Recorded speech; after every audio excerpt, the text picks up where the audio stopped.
bodies coming back again and again. Is there any way to understand if the number of souls is finite, or are there new souls being created? You think? Oh, I'm sorry. You do think there are new ones? Yeah, that's the numbers thing again. The number of bodies keeps expanding here as the population increases. So souls are coming here from other dimensions, from other schools, however you want to describe it, and yet there's another mechanism too that's come up from time to time, and that's the concept of souls splitting and having more than one, being in more than one body at the same time. And that's the other meaning of Plotinus's quote. Maybe there's just one soul, same soul, many bodies, that's energizing all of our bodies, and that we're really connected, and there's one kind of master consciousness. And to me, it both exist, that we're individuated, we feel ourselves as individuals, and yet there's something that connects all of us also.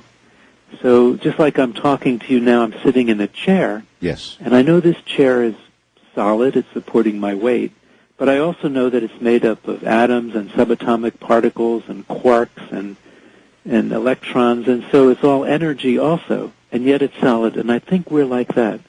We're separate, and yet we're all connected, and that's one of the great mysteries of our existence here. So many things we just flat don't understand yet, huh? Exactly, and yet there probably are advanced civilizations where they're further along this path. We're just one place, and I keep thinking about that attorney's quote, how like humans to think of yourselves as the only people and the only place. We're not alone here. How's your book been received? A lot of people like yourself will send out advance copies to other professionals to have a read and comment on before they go to the big publish. Do you do that? Yes, the book's been received pretty well. The future is more, it's harder for people to grasp. The case histories in this book, I think, are very good. And so it's at a clinical level, it's been received very well. Many Lives, Many Masters, the first book, that's now in 35 languages. It's all over the world. It's been huge in China and Japan and this country, all over Latin America. So there's already that audience for it. And so it's kind of the next step here. Sure. I would think that audience wouldn't have that difficult a time making the transition to the understanding that time is perhaps not the way we think of it in that linear way we all look at it, but very different indeed.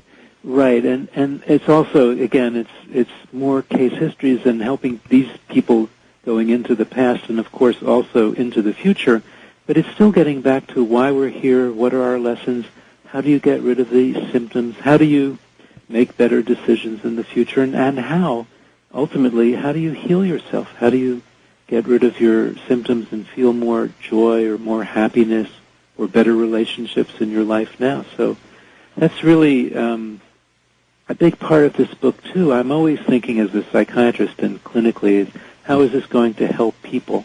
How is it going to help them to understand more and through that understanding to feel better? And I think that's the feedback I'm getting, that it's, again, in this series, it's the 8th book, actually. So it's still, it's kind of my work. Every couple of years I write another one because I've accumulated more patients and more stories. Dr. Weiss, as this science progresses, do you think that it might be possible to begin to refine the techniques used and get down to even more specific information about the future, even the more immediate future, the next 10, 20, 30 years, and begin, in other words, to go the next step in the research?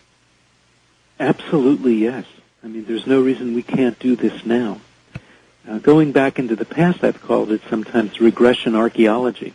Yes. Instead of digging, you can just go back and remember. Yes. And going into the future should be the same way. We can take people, I've been doing it with individuals, taking them into the future, helping them to make better decisions now, going 5 years, 10 years, whatever. I've been reluctant to do that with groups because, as I mentioned, I don't want people to get nervous. And if they think, well, maybe I'll find out I have an illness or I died or a loved one died or a pet died, I'm going to be upset. So I've been very careful in doing that with my patients individually. Yes, but not in groups. In groups, I've been going minimum 100 years ahead. But certainly with individuals, one could. And if you had a group of people that said, look, I'm okay with it. I understand that the future is a system of probabilities and possibilities, and whatever I find, I'm fine with that. That would be a group you could really do this research with. So you've limited yourself to 100 years and out for safety reasons. Right. For That's understandable. But I'm taking individuals when they're in my office, and if they say it's okay, then we're going into their future of this life.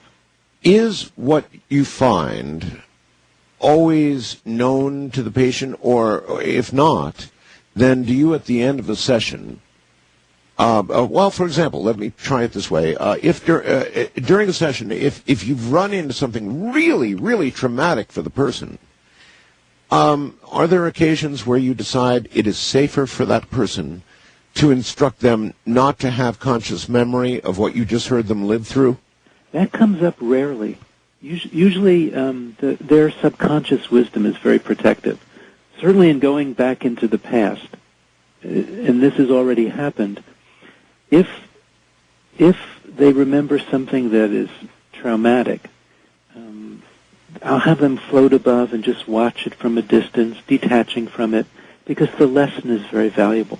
Eventually they realize that they can go back to it again and again and again, and the emotion lessens each time, and then they can remember it, and the symptom, which is already there, will disappear or get better. Going into the future, this is still very new. Oh, yes. And the book's been out a month. People in general are not doing this, so I think it's a tremendous area of potential research. And certainly it's helping people make decisions now. For example, if a person has an important decision coming up in their life, I can put them into these deep states, and the new book describes how to do this. They sometimes, and then take them to the fork in the road where the decision is. Right. Should they move to Pittsburgh or move to Los Angeles or take this job or marry this person or whatever, and just visualize it as a fork in the road. Maybe there are 2 paths or 3, and just doing that, one of them often lights up, widens, it's inviting you, and the others shrivel and become very dark, and you're getting an answer there. So it helps you make your decision. Absolutely. Life is nothing but a whole series of forks in the road, as you point out. And that's changing the future when you make these decisions. Because if we talk to physicists, for example, they're knowing one subset of string theory is that every time you make one of these important decisions, you're creating a new universe or a parallel universe. For example, a listener tonight deciding to tune in and hear the show is creating this universe where now they have the experience and the knowledge and the wisdom and whatever of hearing the show tonight. But if they had decided not to hear it, they said, well, I'm tired, I'm going to sleep tonight or do something else, they're off in a parallel universe doing something else. Who knows? And the physicists are now proving this mathematically. And they're calling it multiverses. Multiple universes. They certainly are. So the two are getting closer and closer. Closer and closer, exactly right. Go to the phones. Wildcard line, you're on the air with Dr. Weiss. Hello. Hello, this is Steve from Honolulu. Hi, Steve. Hey, how you doing, Art? Long-time fan. But it's a real privilege to ask Dr. Weiss a couple questions. Dr. Weiss, I'm a clinical psychology student here in Honolulu, and I'm wondering, my first question is this. Do you do any training with students, or do you do any training with therapists in your techniques? And the second question is, I've done some work in my master's degree with adolescents who are struggling with schizophrenia, and I'm wondering what the relationship is between past life regression and schizophrenia, where this is sort of bleeding into their current frame of reference and not compartmentalized. And I'll listen offline, but thank you for taking my call. All right, schizophrenia. Sure. The first question was about trainings of professionals, and I do 2 of those a year. And he can find all the information on my website. It's already up there. It's brianweiss.com, and he can find it through your website. Okay. The show. And the second part is with schizophrenia. we haven't been working as much with schizophrenics because the technique, hypnosis, requires concentration. This research is just beginning now also. We found many people misdiagnosed. They were having clairvoyant experiences or actually clairaudience